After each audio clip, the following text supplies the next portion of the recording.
Amigos, bienvenidos a Avenida de Papel. En otro Viernes Liberal volvemos con la tercera parte de la entrevista a Angie Contreras, en la que hablamos de la evolución de las redes y le dejamos la duda razonable a la propia Angie respecto de si es liberal o no.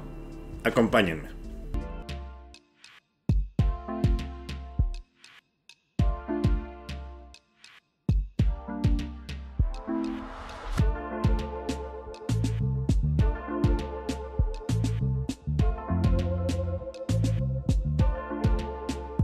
Pero me parece que también nos toca, y a ellos sí digo, no solamente digo madres y padres, yo ahí creo de una amplitud en que nos toca a las personas adultas.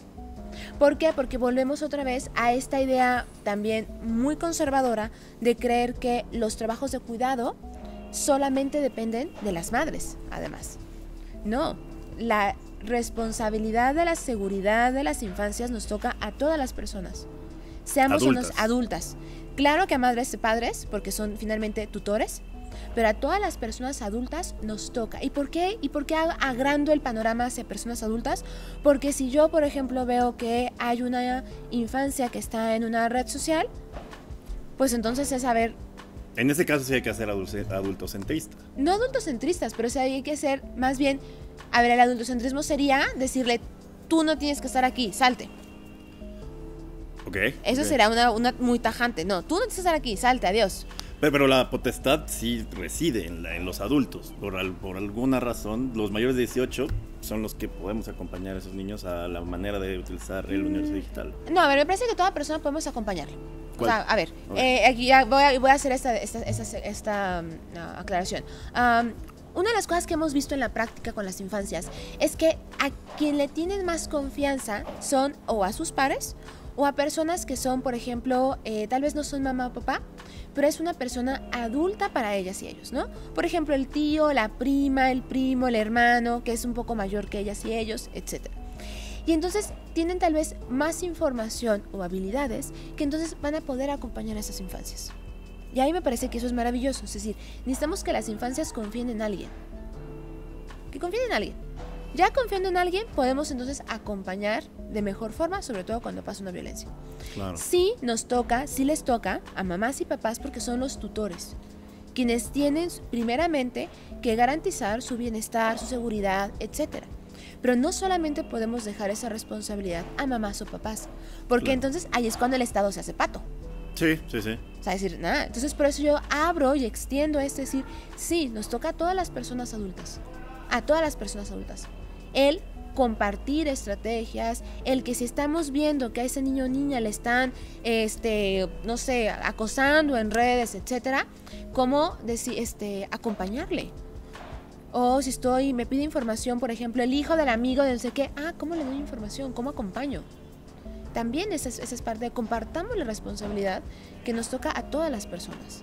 ¿Cuáles serían como las reglas de acompañamiento de un menor? O sea, porque quisiera saber cuál es que aunque estemos compartiendo este tema de libertad en internet, pero son reglas, ¿no? Dentro del acompañamiento hay reglas. Pues más que reglas, me parece que hemos hablado y hemos metido otra palabra que es ser corresponsables, una corresponsabilidad compartida, porque a mí me toca hacer unas cosas, pero también yo sé que otras cosas no las voy a poder hacer porque le toca a las empresas. Por ejemplo, toda la parte de normas comunitarias, etcétera, pues eso yo no lo voy a poder como tal modificar a gusto, porque eso le toca a las empresas. Más bien, me parece que las reglas básicas de acompañamiento para las personas adultas van en, el primero, no juzgar cómo hacen uso de lo digital. Así, no juzguemos cómo hacen uso. Segundo, apostemos a justo escuchar por qué les gusta, por qué no les gusta, por qué hacen lo que hacen en lo digital. Cayendo mucho en lo que decías al principio, porque las personas adultas tal vez tenemos una forma de vivir lo digital diferente a las infancias. Y no necesariamente sano.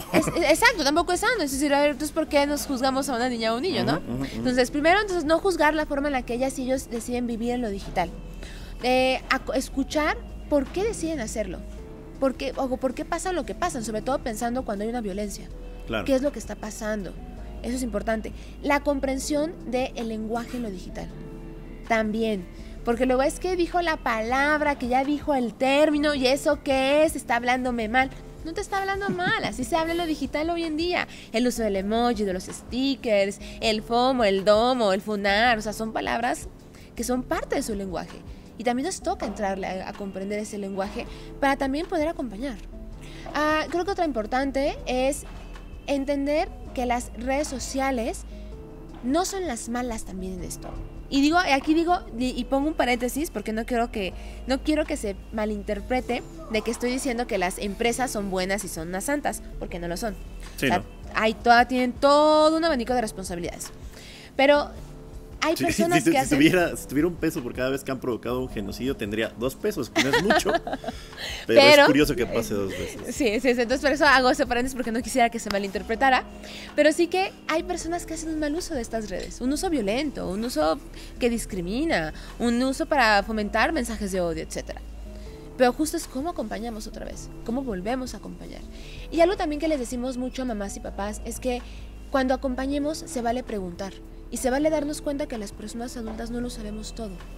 Porque luego es, yo lo sé todo. No, tal vez tú no sabes utilizar cierta cosa, no sé, cierta aplicación, cierto juego. Se vale decir que no lo sabes. No sabes qué es el Skibidi, yo tampoco sé. Tampoco no sé qué sea, pero lo buscamos en Google o la es que yo lo vi porque muchos se disfrazaron de Halloween, como de retretes y teles. Y es una madre de YouTube que es como... Sí, no sé. Ok. Y eso me parece que son como las básicas de cómo acompañar, que tampoco son como reglas o como acuerdos muy complejos. Me parece que son hasta cosas muy básicas que podemos tener. Y entrarle al tema. Y cuando digo entrarle al tema, luego piensan las personas adultas que quiero obligar a que todo el mundo tenga ya sus cuentas de múltiples plataformas y redes sociales, y no. El cambio en las redes sociales a lo largo de los años ha sido notable, especialmente cuando se compara la experiencia de las personas de 40 años que ya son papás, cuando tenían 15 con la de los jóvenes de 15 años de la actualidad. Estos cambios han llevado consigo la evolución de los riesgos y desafíos asociados con el uso de las plataformas en línea. Las redes sociales, pues. Aquí algunos ejemplos en menos de 3 minutos. Variedad de plataformas. La generación de 40 años tenía redes sociales emergentes que eran muy limitadas. MySpace, Friendster eran populares y la interacción estaba más centrada en perfiles personalizados y en la música. Las generaciones de 15 años de hoy enfrentan una amplia gama de plataformas con énfasis en Instagram, Snapchat y TikTok. Esas plataformas se centran más en la creación y consumo rápido de contenido visual. Otro punto es el contenido visual y los estándares de belleza. La generación de 40 años en el pasado, pues la comparación estaba limitada solamente o principalmente a fotografías y descripciones de texto. Los estándares de belleza eran influenciados por los medios de comunicación tradicionales como la televisión o el cine. Las redes actuales están saturadas de imágenes y de videos editados. Los jóvenes enfrentan la presión de cumplir con estándares de belleza poco realistas promovidos por influencers y celebridades en línea. La generación de 40 años, por ejemplo, tenía conciencia sobre la privacidad en línea, pero era incipiente. El intercambio de información personal no era tan común como lo es hoy. La recopilación masiva de datos y las preocupaciones sobre la privacidad son más pronunciadas en esta época. Los jóvenes pueden ser vulnerables a la recopilación de datos para orientar anuncios o incluso sus propias actividades malintencionadas. La generación de 40 años, el acoso en línea existía, pero las plataformas más carecían de la sofisticación y la visibilidad actual. Las redes actuales enfrentan desafíos significativos en términos de acoso en línea, ciberbullying y la difusión rápida de contenido perjudicial. Y otro punto, el impacto en la salud mental. La generación de 40 años se relacionaba más con la salud mental, con la presión social y los estándares tradicionales. La generación de 15 años de hoy tiene una creciente preocupación sobre el impacto de las redes sociales en la salud mental, relacionada con la comparación constante, el miedo de perderse algo o FOMO, Fear of Missing Out, y la validación a través de likes y comentarios.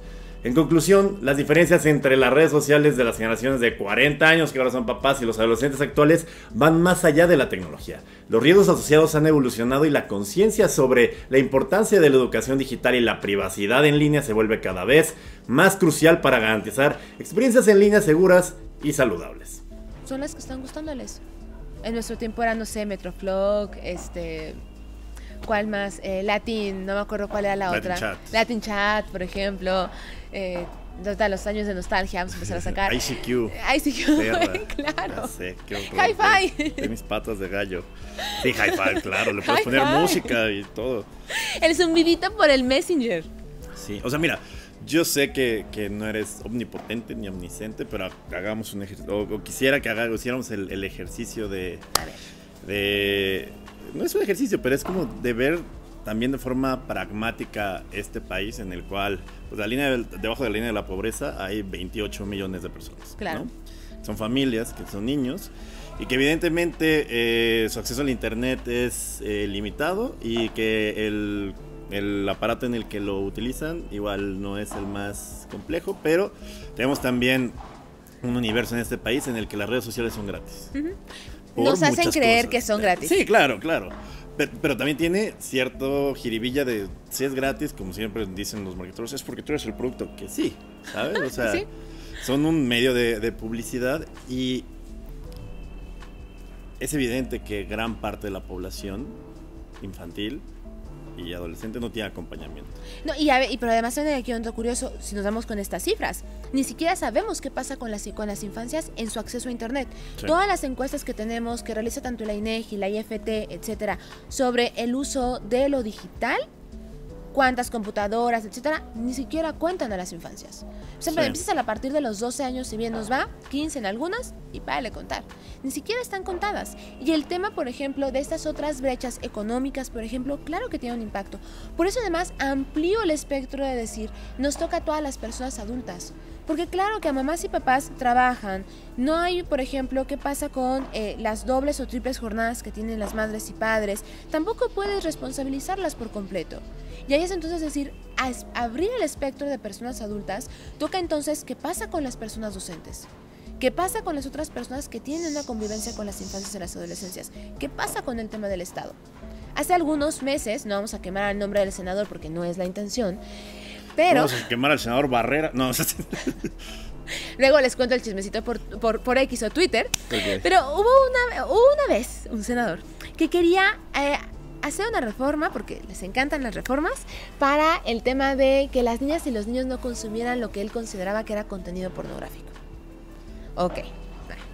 Hay un punto de que, o sea, evidentemente yo cuando empecé a consumir internet estaba sexualizado el internet, ¿no? Era la época de la pobre Britney Spears, pero ahora está todavía más sexualizado, pero a la 10ª potencia de lo que a mí me tocó. Pero sexualizado también, ¿en qué punto? Y ahí donde veo, por ejemplo, yo vengo de Aguascalientes otra vez, y le voy a repetir muchas veces, pero, por ejemplo, si tú usas la palabra sexualizado en Aguascalientes, se nos sale el rosario. Claro. Literal. ¿Y Sí. qué entonces fue la respuesta? Agreguen el PIN parental. Sí. Entonces, ese es uno de los problemas de los muchos que nos puede dar a hablar de sexualidad. Claro. Es decir, ¿cómo puedes hablar del tema, de nombrar la parte de sexualidad, que puedes caer entonces en bloquear el contenido de educación sexual? Y cuando hay un contenido que sea sexual, pero que sea violento y que promueva la violencia.